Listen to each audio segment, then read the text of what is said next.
টাঙ্গাইলের নাগরপুর উপজেলার মামুদনগর উচ্চ বিদ্যালয়ের টিউবওয়েলের পানি পান করার পর অন্তত ৩০ জন শিক্ষার্থী অসুস্থ হয়ে পড়েন।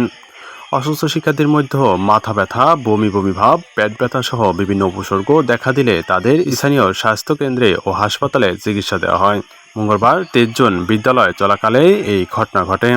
প্রত্যক্ষদর্শীরা জানান, বিদ্যালয়ের একটি টিউবওয়েলের থেকে পানি পান করার কিছুক্ষণ পর কয়েকজন শিক্ষার্থী অসুস্থ বোধ করা শুরু করেন।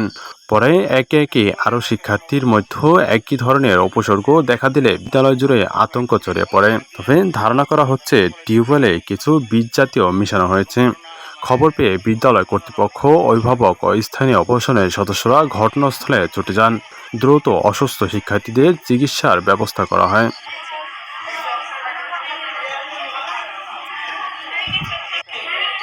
বিদ্যালয়ের প্রধান শিক্ষক জানান, টিউবওয়েলের পানির কারণে শিক্ষার্থীরা অসুস্থ হয়েছে কিনা তা নিশ্চিত হতে পানি পরীক্ষা করার উদ্যোগ নেওয়া হয়েছে।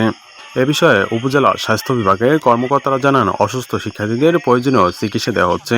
ঘটনার প্রকৃত কারণ অনুসন্ধানে তদন্ত করা হবে এবং এই ঘটনার পর বিদ্যালয়ের ওই টিউবওয়েলের ব্যবহার সাময়িকভাবে বন্ধ করা হয়েছে।